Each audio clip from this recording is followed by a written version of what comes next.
Salut à toi! Si tu me connais pas, je m'appelle Mélanie Anctil, je suis naturopathe, énergéticienne, euh, connectée à son essence, comme j'ai expliqué dans une autre vidéo. Euh, et j'ai pris une carte ce matin qui me disait que j'étais une rebelle sacrée. J'ai bien aimé le terme.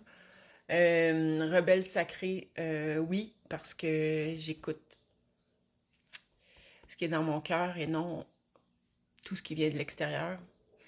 Si ce qui vient de l'extérieur résonne à l'intérieur de moi, oui, je le prends.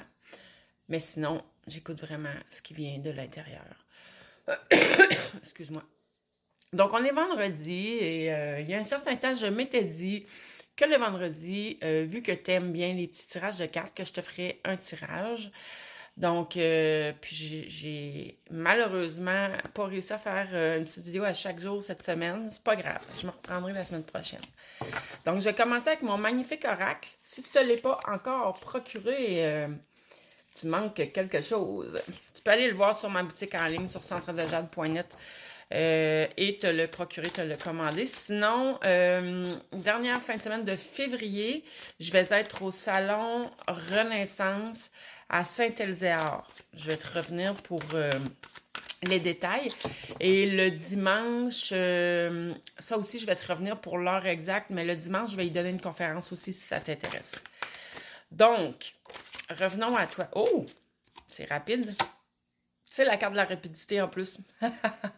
OK. Il y a du mouvement ou si c'est pas encore le cas, ça s'en vient. Il y a quelque chose qui s'en vient. Il y a un gros déblocage pour toi là, qui s'en vient. Fait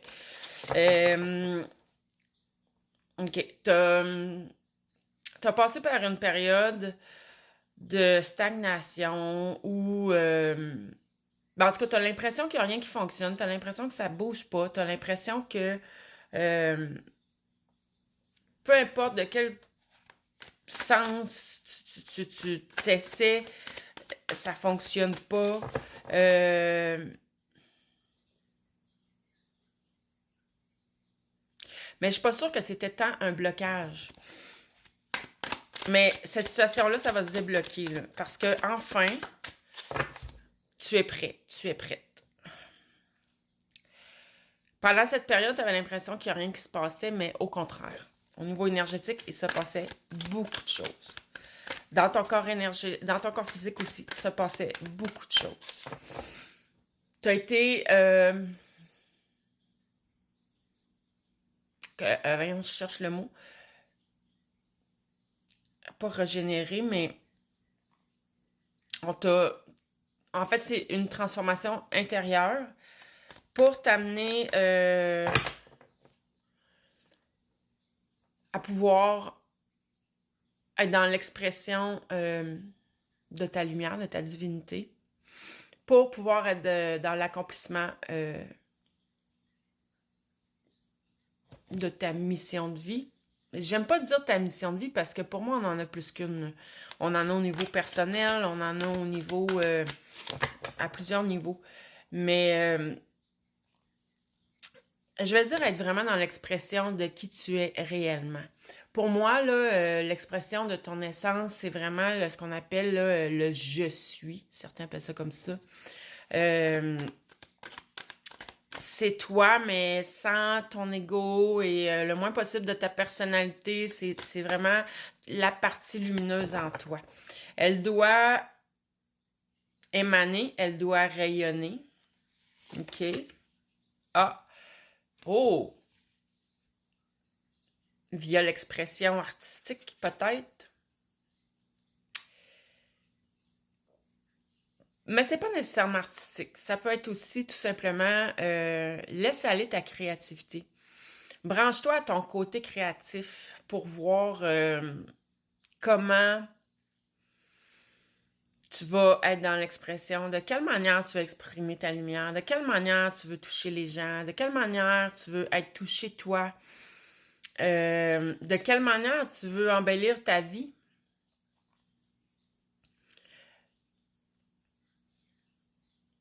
Puis c'est pour ça que tu as été préparé pendant... Je pense que là, je parle à des gens que ça fait longtemps que tu attends. Vraiment longtemps. Il fallait que tes bases soient vraiment, vraiment solides. Et non seulement des bases solides, mais il fallait que tu réussisses à être dans davantage de détachement par rapport à ce qui vient de l'extérieur. J'ai comme l'impression qu'il y a des gens ici qui ont été beaucoup atteints par le jugement des autres. Ça t'affectait beaucoup. Et ça, il faut vraiment, vraiment que tu réussisses à devenir téflon face à ça. On s'en fout de ce que les autres pensent.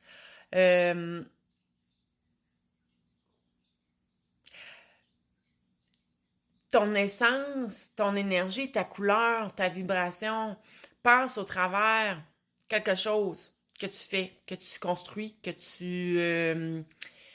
comme j'ai dit, ça peut être quelque chose d'artistique, mais pas nécessairement juste artistique. Ça peut être fabrication de quelque chose, création.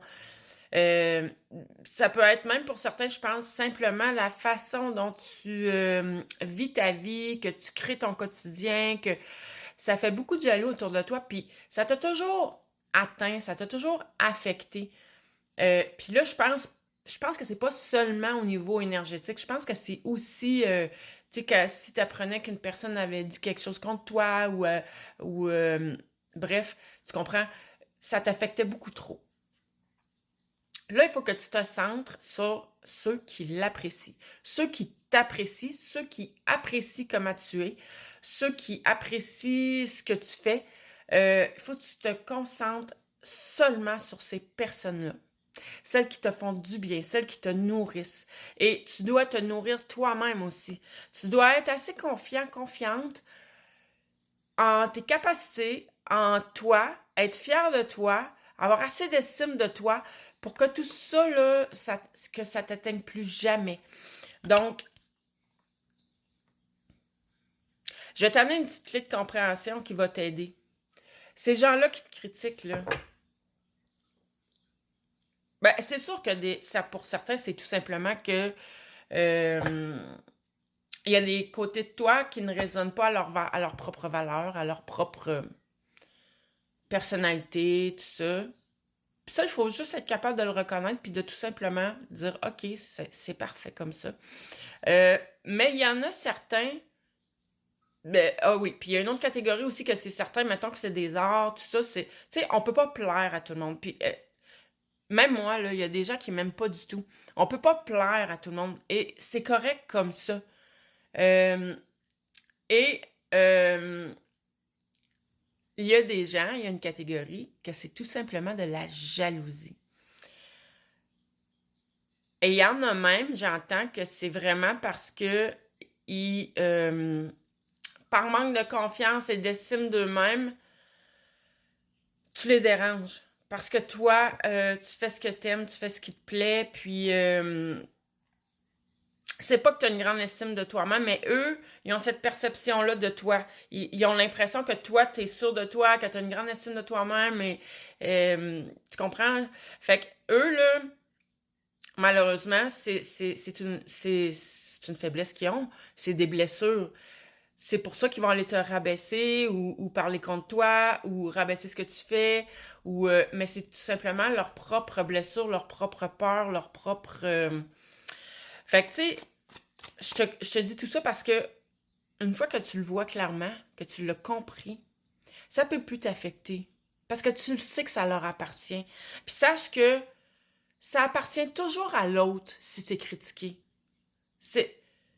T'es le miroir, tu lui fais un miroir, tu lui résonnes quelque chose, tu éveilles ses blessures ou peu importe c'est quoi. Mais toi, il y a des belles, belles, belles choses qui s'en viennent. Là, j'ai presque plus de temps. Je m'excuse d'avoir étiré là-dessus, mais je sens que c'est important. Tu dois te recentrer sur toi et laisser faire l'extérieur. L'extérieur, regarde, tu as des belles propositions qui s'en viennent. Peut-être du romantisme pour certains, un amoureux. Pour d'autres, ça va être des moments heureux. Bref, que de belles choses. Là-dessus, je te souhaite une belle fin de journée. Bye!